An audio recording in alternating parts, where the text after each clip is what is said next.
Chers internautes, bonjour, je suis Nathalie Portois, je suis sophrologue caïcédienne et j'exerce à Volpénil. Aujourd'hui, je vous présente Émilie Lassalle, partenaire et thérapeute en relation d'aide. Émilie, est-ce que tu peux te présenter, s'il te plaît? Oui, bonjour Nathalie. Donc en effet, comme tu l'as dit, je m'appelle Émilie Lassalle et je suis thérapeute en relation d'aide. Je suis installée donc en cabinet libéral, comme tu le sais, à Mincy, qui est une commune située juste à côté de Melun, et Volpénil également.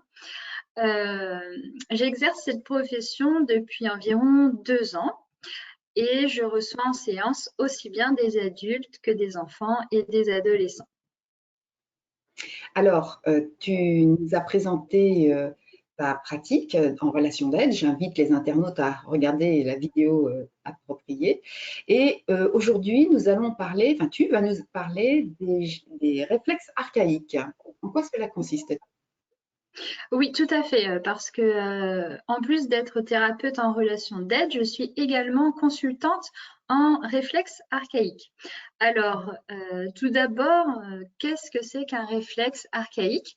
Qu'on peut appeler aussi parfois réflexe primitif. Les 2 noms se valent. Donc un réflexe, en fait, c'est un mouvement incontrôlé qui, va apparaître, très très tôt dans la vie, puisque on remarque les premiers mouvements incontrôlés, donc les réflexes, chez le fœtus environ à la 8e semaine de grossesse. Donc, à quoi ça va servir les réflexes? En fait, ils vont servir à la maturation du système nerveux. Ils vont servir à développer le pôle moteur, le pôle sensoriel et le pôle émotionnel du bébé.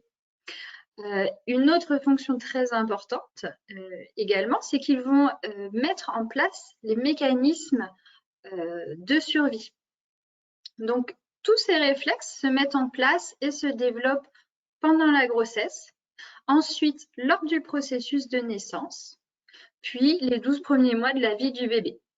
Après cette période, on dit que les réflexes sont intégrés et ils vont être stockés dans une partie du cerveau qui est située juste ici, là, derrière dans la nuque, qu'on appelle le tronc cérébral. Et ils sont stockés ici et ils sont censés ne plus se manifester, sauf en cas de danger. Par exemple, de recul, je suppose. Voilà. Par exemple, de figement, oui, c'est Ah, un des d'accord, réflexes primitifs. d'accord. Et justement, qui vient te voir? Pour quel besoin? Alors, justement, en fait, ces réflexes peuvent être mal intégrés, voire pas intégrés du tout. En général, ce sont plutôt des enfants, alors qui viennent me consulter, bien entendu, de par leurs parents. On s'aperçoit que ces réflexes sont mal intégrés de plusieurs façons. D'abord, on voit chez certains enfants un manque de sécurité intérieure manifeste, euh, une faible résistance au stress par rapport à la moyenne des autres enfants, des phobies, une grande peur ou beaucoup d'anxiété.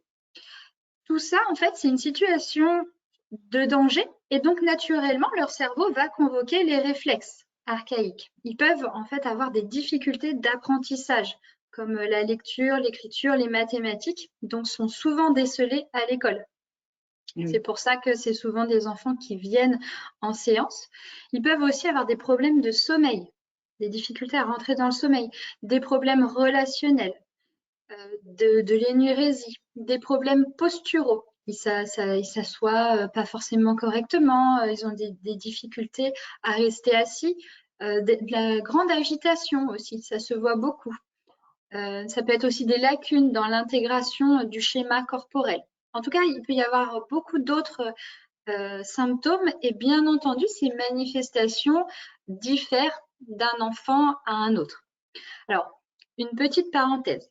Quand je dis enfant, je dis aussi adulte parce que ces manifestations perdurent bien entendu à l'âge adulte s'il n'y a pas eu d'intervention sur le travail d'intégration réflexe. La différence entre l'adulte et l'enfant, c'est que l'adulte, lui, il va trouver des solutions que l'on nomme dans le jargon des compensations. pour Mm. essayer de faire taire en fait ce réflexe ou ces réflexes récalcitrants. Mais cette méthode s'applique également à des adultes. En séance, je travaille à l'intégration justement des réflexes archaïques. C'est une méthode, c'est plutôt une approche éducative, mais qui est souvent complémentaire, tu sais, avec le travail d'autres praticiens ou d'éducateurs. Par exemple, des orthophonistes, des médecins, psychologues ou l'équipe pédagogique même de l'école. Donc là, on va partir plutôt sur une prise en charge pluridisciplinaire. Mm.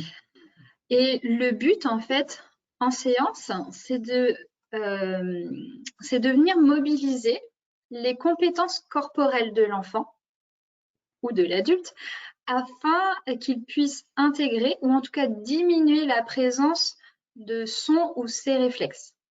Et comme ça, on évite la mise en place de ces fameuses stratégies de compensation. Alors, pour ça, un seul mot d'ordre. En séance, concrètement, comment ça se passe? On bouge. Le mouvement, le mouvement, le mouvement. C'est en fait sous l'influence de mouvements rythmiques que les réflexes peuvent s'intégrer de manière durable. Et donc, je propose ces petits exercices qui sont effectués en séance. Alors, en général, on fait une séance toutes les 3 à 4 semaines. Mais ils sont accompagnés d'exercices maison. Alors, qu'on se rassure, à la maison, ces mouvements sont à répéter tous les jours, mais ils prennent en général que quelques minutes. Et du coup, tu comprends qu'en cela, la collaboration des parents est primordiale pour le bon fonctionnement de cette prise en charge. Très bien. C'est très intéressant et merci de porter à la connaissance de tous cette partie de ton travail qui va aider certainement beaucoup d'enfants et d'adultes qui s'ignorent. Voilà. Oui. Alors, si vous souhaitez prendre rendez-vous avec Émilie, ses coordonnées s'affichent sous cette vidéo. Et si vous avez aimé cette vidéo, nous vous encourageons à la partager. Je vous donne rendez-vous dans les prochains jours pour découvrir d'autres disciplines du bien-être. Et si vous ne voulez pas rater ces rendez-vous, eh bien, nous vous encourageons fortement à vous abonner. Émilie, merci de tes explications. Et nous vous souhaitons une très bonne journée et à très bientôt. Merci, Émilie. Merci, Nathalie. Au revoir.